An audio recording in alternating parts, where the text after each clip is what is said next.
When's the right time to go out? And then we do podcasts that are like, well, don't get out and stay in and work through it. It's complicated. That's why we raise these questions all the time. That's why we never run out of things to talk about, because there are a lot of layers and nuances to this entire conversation. So to bring it back to her comment to me, she did bet on the wrong horse. And it wasn't that she hadn't met the right person. And it wasn't that she hadn't been the right person. It just wasn't the right time. And maybe it just wasn't the right fit. And that's not wrong. We're not, we're using words right and wrong here, but just because it wasn't right doesn't mean it was wrong. There's a customer service phrase that it's not really that the customer's always right. It's that the customer is never wrong. And they're kind of the same thing, but you can look at them as, oh yeah, I see that. It wasn't wrong by her. It wasn't wrong by him, I think. I don't know him. I'm giving the benefit of the doubt here. And it wasn't wrong by them. C'est la vie. Just didn't work out. So this all started with a question, and maybe you expect me to give you an answer about how to avoid picking the wrong horse. Don't ask me. I've probably bet on 2,000 horse races in my life, real ones, not metaphorical ones. And I've lost a lot more than I've won. We all have. And there's times when the horse doesn't win the race, and you're like, you know what? That was the right horse. It was a bad ride by the jockey, or they got stuck in traffic, or something happened. But you could still look at yourself and be like, you know what? I made the right choice. It just didn't work out.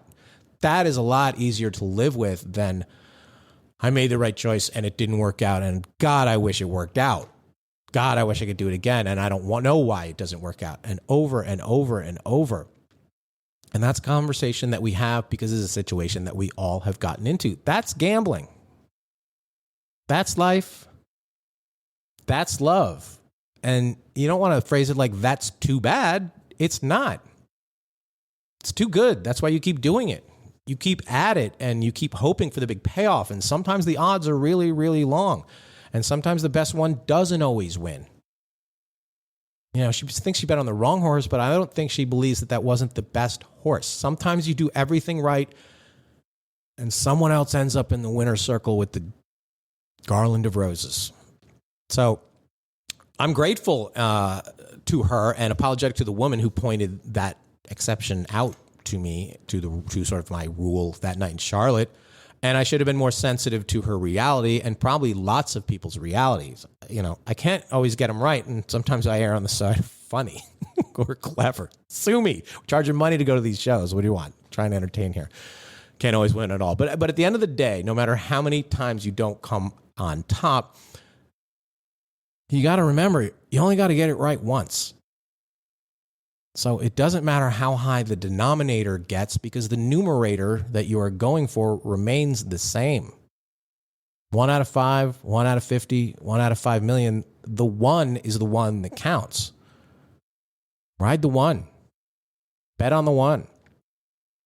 So I hate when people get asked about why they're still single that I brought up earlier, and they say I was too busy focusing on my career, or this city sucks for dating, or I just haven't met the right person yet. Because you almost assuredly have. And either you didn't recognize that person, or you didn't act on that person, or you didn't appreciate that person, or you weren't the right person. But sometimes the right person was simply the wrong time. And sometimes the wrong person was at the right time. And that's the wrong horse. She bet on the wrong horse. And she guessed wrong and hoped wrong, and it just worked out wrong. And lots of people have done that, and it doesn't make it any easier. But you have to be careful about when and how much you place with these bets. Life's a gamble. Love's a gamble. You take your shot. You hope for the best, because when it's the best, it's always the right bet. Keep chasing the payoff. Go to the track and you wonder why people keep at it, because that's the scary thing about gambling. When you get it right, it makes it worth it. Makes it all worth it. And that's why you date. You're not trying to get 12 out of 17 right. You're trying to get 1 out of 17 right. If it's the right one. If it's the long-term one. If it's the lasting one. So, yes, you can bet on the wrong horse. But mostly you're looking for the right horse.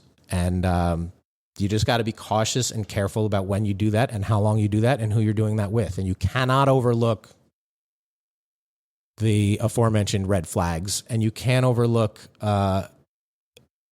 the clock, and you can't overlook where you are in your life, and you can't overlook where the other person is in their life, because, trying to hit 2 bullseyes is really, really tough in any aspect of life, but she didn't, and it didn't work out, and God bless her, and I hope she's fine, and everybody else too. So a little bit of a rambling rant about this, but I was thinking about it because somebody asked me, and I was like, that is the one that I wiggled a little on. And maybe there's 100 other caveats to that, and somebody will probably point one out to me. I'll probably get emails from you guys to tell me one of those, but that's the one that stuck with me because of the way she said it and how she said it. I'm like, you know what? She's right, and I should have been more sensitive to that. Anyway, shoot me an email, greatlovedebate@gmail.com.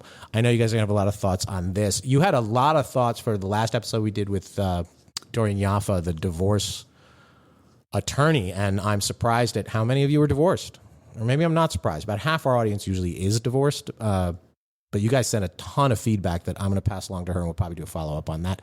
Go to greatlovedebate.com. Check out our live tour schedule. There are live shows coming up. We fired up the candle again. We are doing the Great Love Deboat on the high seas in the Caribbean, and I will have all the details from that. If they're not on the website now, they'll be on one of our socials somehow pretty soon. And please like, share, review, follow this podcast. Your reviews mean a lot in the podcasting ecosystem because, as always, at the Great Love Debate, we never stop making love. See you next time.